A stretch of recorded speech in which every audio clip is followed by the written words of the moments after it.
Come on, we're gonna take a vacation. I've got the shirt for it. You are excellent company, and we need a vehicle that allows us to chill out and lets us focus on taking in the sights. An MPV. And for that today we've got BYD's E6. We know each other well, but will we get along with the E6? Whatever it is, I'm going to say don't get attached, because you and I as private car owners can't buy one. This is meant for fleets, for businesses. So let's get down to business. First order of business is of course loading up for the vacation, and as you can see I've done all the hard work. Actually 580 liters of boot space, which means all the space here is still empty because we didn't have enough luggage to pack in. And if you're wondering about emergencies, under the floor here is a spare tire, which is a space saver. Oh yeah, this is right about when you start wondering, where exactly is the third row? There isn't one. Yeah. What kind of an MPV is it then?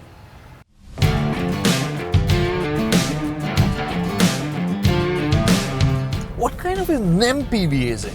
I know some of you know the answer. An electric one. As far as being an MPV, well, you can see that the E6 is pretty good. I mean, in terms of the sensor space, the airiness, you've really got great amount of glass area. The view out of the cabin, you've got these quarter glasses here. It's really good. You sit high up as well, higher than the hatchback sedans. Not as high as the Innova though, because this is shorter than that. But in terms of length, this is almost as much as the Innova, while the wheelbase is much larger, which is why the amount of knee room that you have back there is incredible, which means if you're a 6-footer, you can sit there comfortably, plenty of headroom too, and you could get 3 abreast over there comfortably. But, you know, if I'm taking friends along, I will tell them that, you know, the under-thigh support could be better, because on longer journeys that will cut into the comfort factor, won't quite ace it there. Well, is it acing the Zen experience? Now, it is electric, so it's quiet and smooth. And as for the suspension setup, keep in mind that it is almost a 2-ton vehicle, so it does weigh a lot with all those batteries. But the way it's been tuned, at low speeds, you know, when you're getting out of the city, before you hit the highway, you'll feel that, yeah, you do feel the potholes. But once you get up to nice cruising speeds, you'll find that it glides almost a little softly, it wafts a bit, which is fine on smooth, great roads. But when you're on bumpier state highways, you'll find that it tends to bob around a bit. So keep speeds in check, under 100 kilometers an hour, 80, 90, that's its sweet spot. And to keep you guys comfy, I'll keep the speed safe. What's also sitting comfy despite that soft suspension is the battery pack. We went over a couple of speed breakers without really taking much care, and we found that it was alright. It didn't bump, touch or grind down, which is great.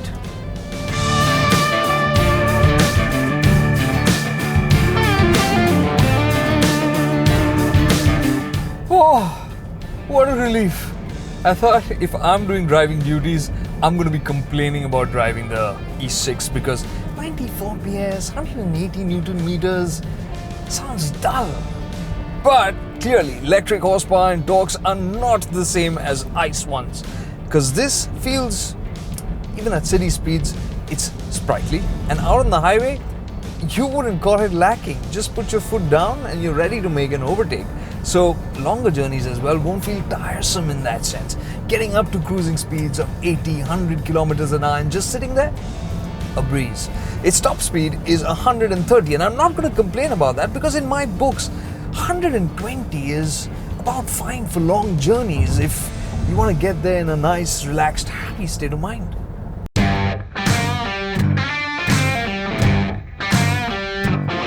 And talking about happy, usually we don't end up talking about handling when it comes to EVs, because you're just thinking, if I mash the throttle, the range is gonna drain, and will I get back home or not?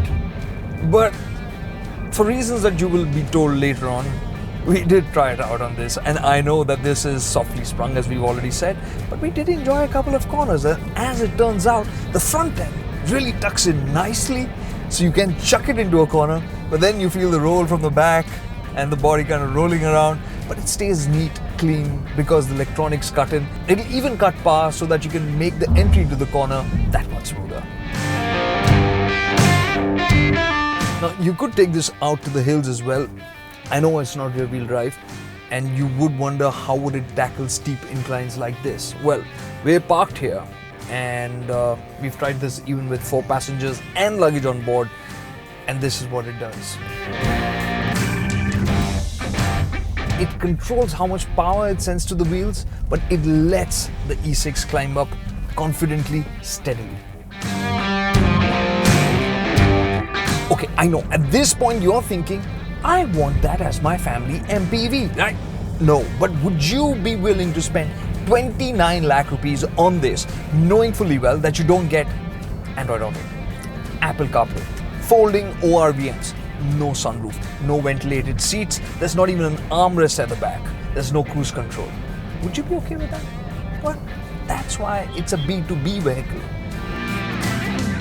There are some things that I really like this touchscreen infotainment system, which you can turn around into portrait mode, and it's actually pretty nice because it lowers the controls down so you don't have to reach as much, and it actually feels more natural because we're all used to cell phones. So, and the touchscreen itself, crisp, works smoothly. You could watch videos on it when you were parked. The sound system has all of 4 speakers, all 4 of which are up here in this portion of the cabin. But the sound quality is good, so you can enjoy music on your long drives. Long drives, yes, you can indulge in something more than Gurgaon to Neemrana or Pune to Lonavala. You could actually do Pune to Goa. That's because BYD claim a range of 500 kilometers for the E6. And you know what? This is one time that the claimed range seems to be pretty real in the real world. To make this happen, obviously BYD have had to scrape up energy from wherever they could get. So the braking system is a special one which can get regen activated from speeds as low as 2 kilometers an hour. And this also gets 2 regen modes, H and L. I know you're thinking, high and low. No. L is larger, which is the more aggressive of the 2 modes, and H is standard. The Chinese clearly aren't too bothered about dotting their T's or crossing their I's as long as the point is made. And the point in this case is that with the regen modes, you could drive for kilometers on end without touching the brake pedal, while it tops up the batteries with freshly made energy. It's gonna be a while before all parking lots like these have DC fast chargers, and if you could find a DC fast charger, in which case you'd be able to top this up in 1.5 hours, and if it was an AC fast charger, it would be 2 hours, which is like lunch and a nap. Or if you couldn't find anything like that in today's day and age, with the amount of range on offer, you could make it to your destination and plug it in for charging, and 12 hours, you'd be done.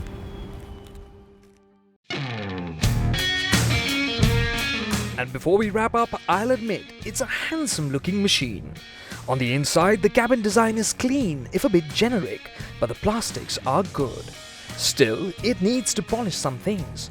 On the outside, the paint finish could be better, and on the inside, the airflow from the air conditioning system wasn't strong on the corner vents. In terms of safety, it gets 4 airbags, ESP, traction control, reverse parking sensors, and a reversing camera. It also gets tire pressure monitoring system, seatbelt reminders for all seats, and a CN95 air filtration system. And if it comes to safety for the electric package, the E6 comes with a warranty of 8 years on the battery and the motor.